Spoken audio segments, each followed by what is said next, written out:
Eh, Sé que de pronto algunos de ustedes la han tomado. Esta capacitación la hicimos para Bogotá hace más o menos unos 3 meses, pero de pronto pues les pueda servir eh, para recordar algunos datos importantes. Bien, esta fase en la que vamos a trabajar hoy, vamos a tocar un tema, así como lo vieron en sus invitaciones, que trata sobre el modelo de negocio transaccional. Bien, vamos a ver en qué consiste, vamos a ver cuáles son esos beneficios de vender servidores HP. Antes de iniciar, yo quiero preguntarles a los que están acá si pueden indicarme si tienen Engage and Grow, si ya están inscritos en la plataforma. Si me pueden regalar un mensajito ahí e indicarme si están inscritos.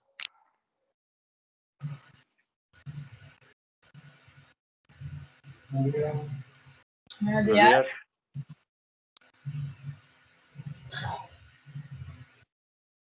Quería saber si conocen la herramienta, si conocen Engage and Grow.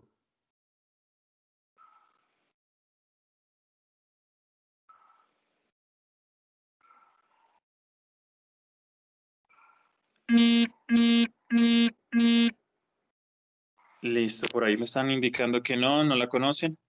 Entonces, listo, voy a dejar esa parte para el final, porque es importante que conozcamos esta herramienta. Hay otras dos herramientas que también me gustaría que conociéramos, pero quizás el tiempo no nos alcance hoy, sino para revisar la Engage and Grow, que en el caso de ventas y capacitaciones es la más importante, ¿listo? Entonces, vamos a arrancar con esta parte, con esta capacitación sobre el negocio transaccional. Ya vamos a ver estos conceptos que tenemos acá, pero antes que nada, miremos cómo funciona un modelo de distribución normal. Entonces, cuando nosotros trabajamos un negocio de servidores, nosotros generalmente tratamos de configurar un servidor que esté hecho a la medida del usuario. ¿Listo? Digamos, en caso de que no conozcamos las herramientas como iQuote o que no conozcamos las herramientas como Oka, nosotros hacemos una solicitud al mayorista para que nos ayude con esa configuración.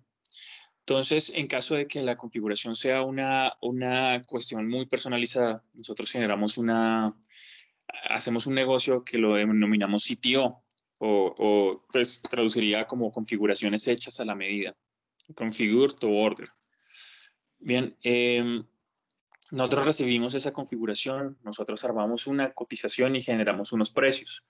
Normalmente los precios que se trabajan cuando generamos una cotización de estas son lo que en HP conocemos como los precios de lista. Esos precios de lista generalmente suelen ser bastante elevados. Entonces, para sortear esa parte, nosotros hacemos una solicitud de precios a HP. Cuando HP revisa la configuración y envía los precios, ellos cotejan cuáles son los números de partes, si la configuración está bien armada, y sobre eso ellos mandan unos descuentos especiales puntualmente para el canal de distribución que nos solicitó la cotización. Este transcurso, todo esto que acabamos de hacer puede tomar de 8 a 10 días. Entonces, tener esa aceptación de precios nos da eso y bueno, ya viene la parte en la que el cliente dice, bueno, listo, la configuración y el precio son acordes, entonces hago la solicitud de mi servidor. Cuando nosotros hacemos esta solicitud del servidor, aunque aquí diga de 14 a 30 días, realmente cuando hablamos de una configuración hecha a medida, esto puede tomar de 30 a 45 días. Sí, por lo general toma de 30 a 45 días. Solo hay una fecha del año en la que estas configuraciones se demoran un poco más y es en la época navideña, por allá, que normalmente las plantas de HP toman una semana de vacaciones y bueno, esa semana hay que ampliarla a los tiempos de entrega.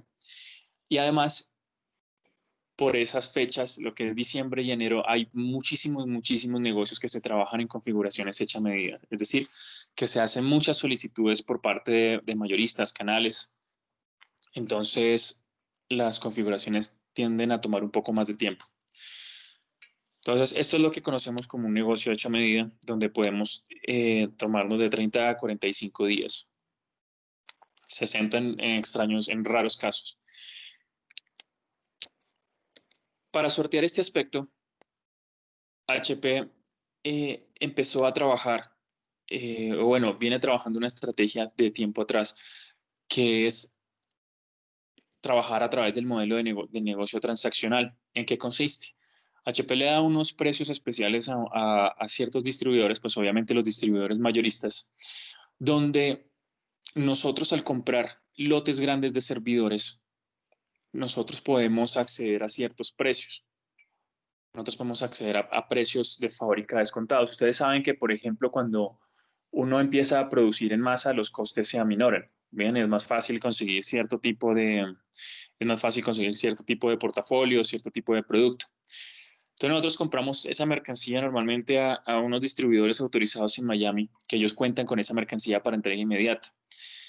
Es decir, ¿cuánto demoramos nosotros en traer esa mercancía? Realmente lo que demoremos nosotros en traer un embarque, en traer vía aeropuerto a aeropuerto una mercancía, y a eso pues sumar los tiempos que demoran la nacionalización. En Canal Digital nosotros nos encontramos en una zona franca, entonces nosotros tenemos ciertas ventajas, por así decirlo, aduaneras, donde contamos, o sea, prácticamente en la misma portería donde nos reciben, ahí también hay unas oficinas de una sucursal, o no, de una filial de la DIAN, más bien. Y nosotros podemos nacionalizar la mercancía muy, muy rápido. Entonces nosotros podemos traer la mercancía incluso en unos 15 días. Bien, de 15 a 30 días nosotros podemos tener mercancía disponible. Y nosotros en Canal Digital solemos traer consolidados muy grandes quincenales, es decir, cada 15 días nosotros estamos trayendo mercancía. Traemos lotes grandes de servidores, traemos lotes grandes de partes, de piezas, de todo lo que ustedes necesiten. Entonces, ¿qué implica esto? Implica que cuando nosotros empezamos a manejar el negocio transaccional, eh, tenemos una configuración ya prediseñada. A pesar de que el cliente pueda tener una exigencia con unos números de partes específicos, nosotros tenemos la capacidad y estamos, digamos, en el conocimiento de poder armar una configuración que si bien no es semejante a lo que solicita el cliente, puede ser incluso mejor e incluso puede tener precios mejores que los que podemos conseguir a través de un sitio, como lo veíamos anteriormente. Además de esto, no hay necesidad de pedirle precios especiales porque además, a HP, porque además de nosotros tener la certeza de estar configurando bien los servidores gracias a nuestra herramienta de iQuote, nosotros contamos con precios especiales y adicional, contamos con una promoción adicional que de seguro algunos de ustedes la conocen, que es la PromoFlex. ¿Esta PromoFlex en qué consiste? La PromoFlex consiste en que nosotros ofrecemos una configuración donde si al menos va un servidor y 4 opciones, hay unos descuentos adicionales que nos otorga HP. Estas opciones adicionales incluyen prácticamente cualquier ítem: disco duro, memoria, unidades de DVD, fuentes redundantes, procesadores, incluso todo lo que tiene que ver con extensiones de garantía y todo lo que tiene que ver con licenciamiento Windows Server o licenciamiento SUSE o cualquier tipo de licenciamiento. Bien.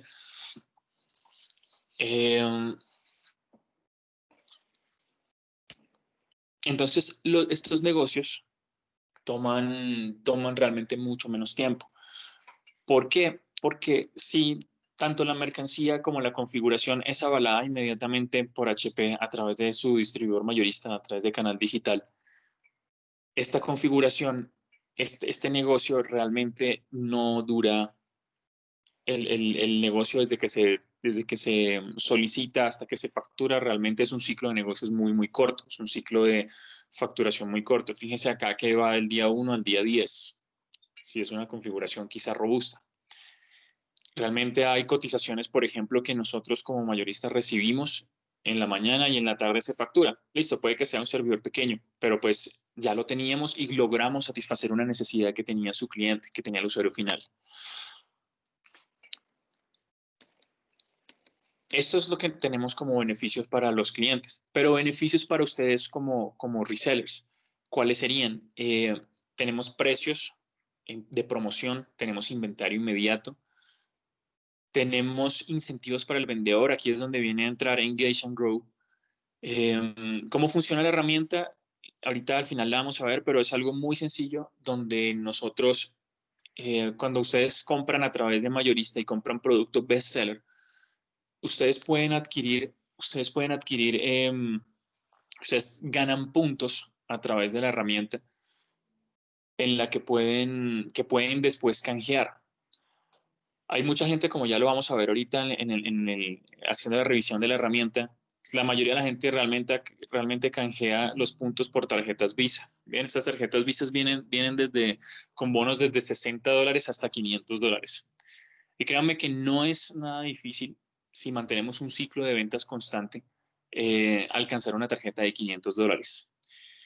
¿Por qué? Porque realmente es muy fácil ganar. Obviamente, primero hay que facturar servidores. En segundo lugar, hay que mantener como una disciplina de estudio en la herramienta constante, una disciplina de estudio muy juiciosos, y eso hace que ganemos puntos adicionales. Y por último, hay configuraciones que dan muchos puntos. Por ejemplo, cuando compramos un servidor y adquirimos la licencia Windows Server, ganamos puntos. Cuando adquirimos un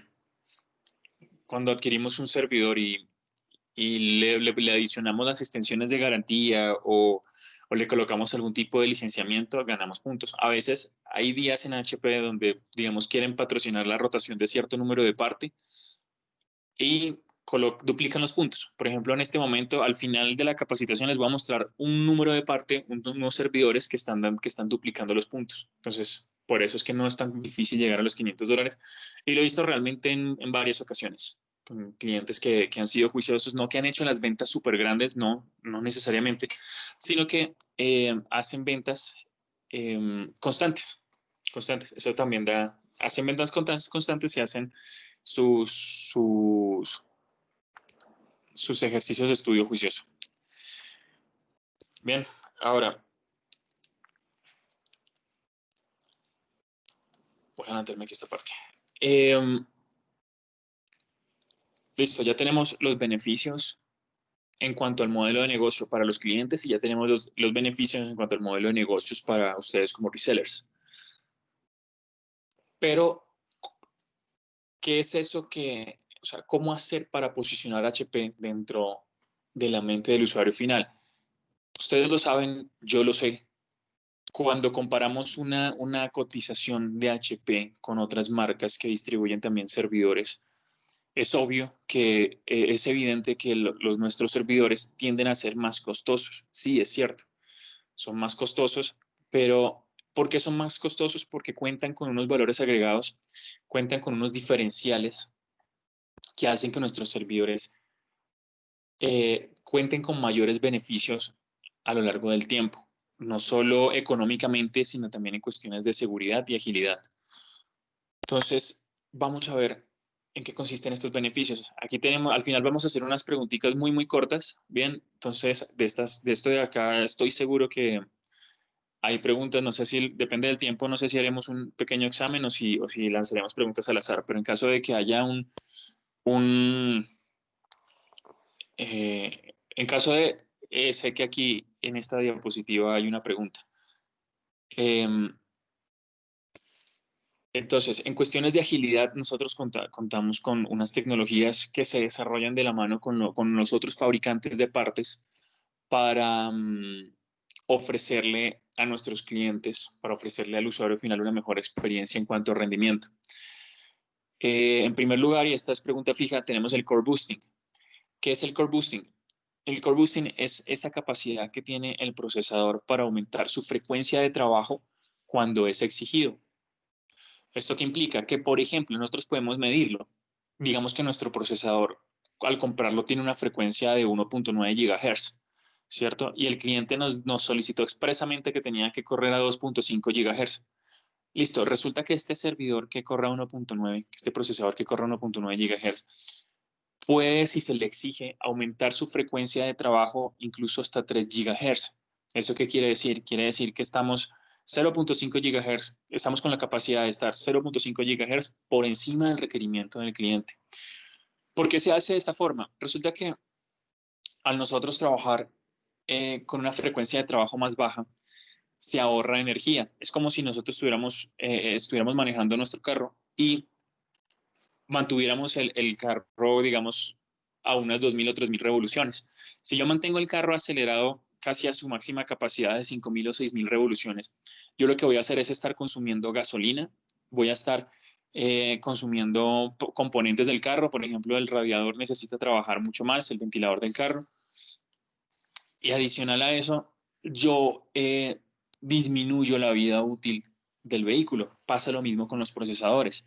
Si yo pongo el procesador a trabajar a una carga de frecuencia muy alta, pues mi procesador se va a sobrecalentar y los ventiladores van a trabajar con mucha más fuerza. Para poder trabajar con mucha más fuerza, pues necesitan consumir mucho más energía y las partes se van desgastando con el tiempo mucho más rápido si nuestros procesadores trabajan demasiado rápido todo el tiempo. Entonces, si comparamos los procesadores de hoy día con los de antes, seguramente se darán cuenta que cuentan con menos velocidad en sus procesos. Pero eso se compensa con capacidad de crecer mucho más en cuanto a velocidad y se compensa también con nuevas tecnologías que incluyen los procesadores, como el Hyper-Thread, que implica la capacidad de un procesador de hacer reuso de sus núcleos y poder duplicar su trabajo a través de núcleos virtuales. Es decir, un procesador que tenga 8 núcleos, si cuenta con esta tecnología, puede duplicar su capacidad de núcleos virtualmente hasta llegar a 16 núcleos. Entonces, esto implica reducción de costos por licenciamiento y reducción de gasto energético. Bien, esto es lo que hace el core boosting. ¿Por qué habla del core boosting primero? Para que entendamos el porqué del G-Ray Smoothing, que es el que tenemos ahí arriba. ¿Qué hace el G-Ray Smoothing? Cuando nosotros hacemos una demanda a nuestro procesador de ese aumento de frecuencia, vamos a encontrarnos con latencias dentro de nuestro servidor. ¿Cómo así? Cuando nosotros pasamos de 1.9 a 2.4 GHz, el procesador puede tardarse un poco en alcanzar esa frecuencia si el requerimiento es de inmediato. ¿Y qué vamos a encontrar como usuario? Vamos a encontrarnos con que el requerimiento que le hicimos al servidor va a tardarse más de lo normal. Entonces, para evitar estas latencias, el G-Ray Smoothing lo que hace es que él genera un balance en el rendimiento del servidor, del procesador. Es decir, él no va a llegar de una sola vez hasta ese punto, sino que él va a ir pausadamente para que nosotros como usuarios no nos demos cuenta de que existe una latencia. Bien, entonces él ajusta la frecuencia del procesador basado en el uso. Entonces él crea como un promedio. Si lo viéramos en una gráfica, en vez de ver picos y valles al momento de revisar el uso del procesador, nos vamos a encontrar es con curvas lo más plano posibles. Bien, eso va a evitar la latencia. Y por último tenemos el workload matching. ¿En qué consiste eso? Consiste en la capacidad que tenemos de generar perfiles de carga de trabajo preconfigurados. Es decir, por ejemplo, yo le puedo asignar al servidor, le puedo indicar al servidor que yo en todas las mañanas, cuando lleguen todos los usuarios a loguearse, digamos a las 8 de la mañana, yo necesito que él aumente la carga de trabajo siempre, de manera que cuando estemos todos en la mañana muy juiciosos trabajando y haciendo demandas al servidor, inmediatamente podamos encontrarnos con una carga óptima de trabajo porque ya existe una preconfiguración sobre esto. Entonces podemos ajustar los recursos internos del servidor a los requerimientos específicos de las aplicaciones. Bien, esto es lo que nos permite hacer el workload matching. No sé si tengan alguna pregunta hasta acá.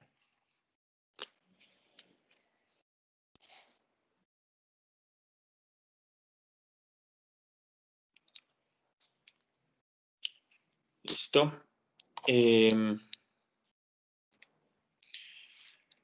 Vamos con lo siguiente.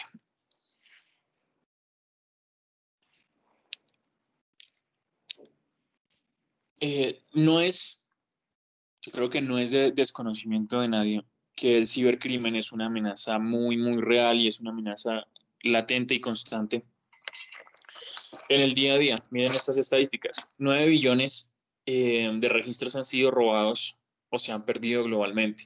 Casi 2 billones de estos registros fueron sustraídos solo durante la primera mitad del 2017. 438.000 registros se pierden la hora, 10,5 millones de registros se pierden o se roban cada mes. Ojo, esta información que les estoy mostrando acá corresponde a, este estudio se hizo en el 2018. O sea, no contaban con que en un año como este, 2020, la mayoría, o bueno, por lo menos un 30% de los puestos de trabajo se iban a lanzar vía remota por varios meses. Así que estas cifras seguramente aumentarán brutalmente cuando se haga un nuevo estudio a finales de este año. Pero miren lo que nos costó el cibercrimen en 2016, 450 billones de dólares, y 6 trillones nos costó en el 2021. Ustedes se preguntarán, uy, pero eso es mucha plata. ¿De dónde sale todo ese dinero? Realmente es muy sencillo. Les voy a explicar un caso cercano que hubo recientemente. Una compañero de trabajo le enviaron un chat. Él por error abrió ese chat, abrió un link que no lo llevó a ninguna parte, pero realmente a él no lo llevó a ninguna parte, a los hackers sí. Resulta que tenía sus aplicaciones bancarias en el celular y a las 2 de la mañana le empezaron a llegar un montón de mensajes de que estaban extrayendo dinero de su cajero electrónico y estaban usando sus tarjetas de crédito para hacer compras en el exterior. Fueron más o menos unos 9 millones de pesos porque del banco lo llamaron muy madrugados para decirle si deseaba cancelar la tarjeta. Muy eficiente el banco, pero pues ya le habían quitado la mitad de su patrimonio o de su liquidez. Bien, y eso nos pasa constantemente. Nosotros nos vemos vulnerados por distintos tipos de ataques de hackers como personas. Y esto sin contar a las empresas. Las empresas son atacadas constantemente. Por lo menos sé que en Canal Digital este año recibimos 3 ataques donde directamente el ingeniero de sistema nos decía, tenemos este correo, no lo abran. No abran este correo, es un correo malicioso, esta información es falsa. Bien, lo hacen para sustraer nuestros datos y en algún punto eso le pudo haber costado a la compañía un día de facturación, por ejemplo. Ustedes saben pues que dentro de un distribuidor mayorista, un día de facturación puede ser de 100 a 1000 millones de pesos. Entonces, eso hubiera pasado, eso hubiera entrado en las estadísticas de cuánto le costó a la economía el cibercrimen. Resulta que buena parte del cibercrimen eh, nosotros podemos sortearlo a través de antivirus. Bien, Kaspersky, nosotros tenemos ahí el Norton, no tenemos, bueno, o tenemos sistemas operativos que son muy confiables o muy seguros, o por ejemplo al trabajar, como ahora venimos trabajando remotamente, sabemos por ejemplo que las RDS de Microsoft cuentan con software de seguridad muy, muy avanzados. Entonces, digamos que frente a amenazas externas, es muy fácil protegerse. Bien, los hackers tienen que reinventarse todo el tiempo para poder vulnerar la seguridad de los data centers. Pero ¿qué pasa cuando el hacker tiene acceso al data center? ¿Qué pasa cuando, por ejemplo, la amenaza es interna? ¿Qué pasa, por ejemplo, si un intruso accedió a las instalaciones donde se encuentran el data center, donde se encuentra el data center, donde se encuentran los servidores? Resulta que es algo que no podemos sortear. Es algo que no podemos sortear. Y es algo que es difícil de manejar. ¿Por qué? Porque cuando usted entra al data center, usted ya no necesita vulnerar ningún firewall, usted ya no necesita vulnerar ninguna línea de defensa, ningún software a ningún antivirus, no, sino usted simplemente puede poner una USB en el servidor y poner a correr un virus malicioso. Para evitar esto, HP desarrolló una tecnología que la conocemos como Silicon Root of Trust. Esto es pregunta de examen y esto es más fijo que el anterior. Bien, Silicon Root of Trust. ¿En qué consiste esta tecnología? Es un chip que viene instalado dentro del servidor. Y nos permite de forma remota, eh, administrar la seguridad del servidor en su hardware. Es decir, ya, discúlpenme un segundito, por favor.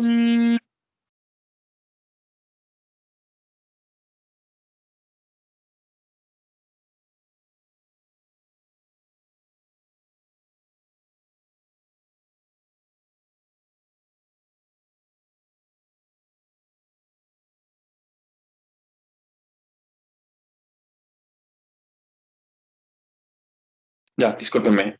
Entonces, les venía comentando, Siri con Root of Trust es ese software adicional que nos permite proteger el servidor desde el hardware. Bien, entonces, ¿cómo funciona? A través de la ILO, a través de nuestro chip de administración remota, el servidor puede detectar si hubo alguna corrupción en el hardware. Es decir, puede detectar si el servidor se abrió, si el servidor se le sacó un disco duro, si el servidor se le instaló una USB, si el servidor fue manipulado físicamente. ¿Y qué hace? Automáticamente le envía al administrador esa alerta. Y no solo eso, sino que el servidor no va a correr ninguna aplicación sin la autorización del administrador. ¿Eso qué quiere decir? Quiere decir que si se instaló algo dentro del servidor, el administrador va a poder ver y va a poder ejecutar o no ejecutar ese malware, ese firmware. ¿Listo? Entonces, y básicamente va a poder decir, por ejemplo, el servidor se le instaló una memoria USB en su puerto número 3 a las 3 de la mañana y se le instaló tal aplicación. ¿Desea que se ejecute la aplicación, sí o no? Entonces uno dice, uy, 3 de la mañana, ¿quién estuvo por ahí? Revisemos las cámaras y obviamente no se puede aplicar, no se puede poner a correr esa aplicación. Eso le da un nivel de seguridad que va más allá y de hecho pues estamos 2 generaciones por delante de nuestro competidor más cercano en cuanto a términos de seguridad. Y esta opción de seguridad viene en todas las líneas de negocio, ¿bien? En todas las líneas de servidores, en todo el roadmap, perdón, en todo el roadmap del portafolio de servidores de generación 10, desde el microserver hasta el DL580. ¿Listo? Todos lo tienen. Entonces, es una ventaja muy, muy buena para ofrecerle a nuestros clientes. ¿Por qué? Porque usted puede tener su ML110 y usted puede contar con ese nivel extra de seguridad, cosa que normalmente lo permitiría algún otro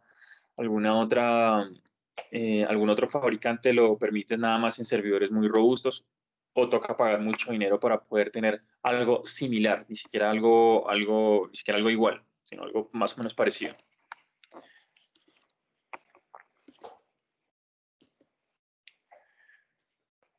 ¿Esto qué implica? Implica que durante toda la cadena de producción el servidor esté seguro. ¿Por qué? Porque eh, básicamente, y aquí les explico la razón de cuando algunos clientes nos preguntan que si podemos armar los servidores, aquí viene la gran razón del por qué no lo hacemos.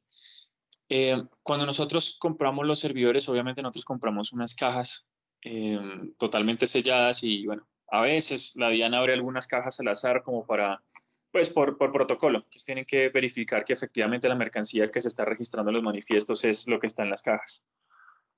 Pero, por ejemplo, si yo dentro de Canal Digital agarro un servidor y lo abro, eh, usted como distribuidor o su cliente como usuario final va a poder saber que efectivamente el servidor fue abierto. Bien, va a poder saber si al servidor se le instaló algo. Eso implica que durante toda la cadena de producción y toda la cadena de ventas el servidor vaya totalmente asegurado, totalmente, sí, totalmente seguro de cualquier tipo de corrupción. Entonces, por eso es que es HP quien hace directamente las instalaciones o quien hace directamente la puesta en marcha del servidor. Aunque obvio, pues obviamente también lo pueden hacer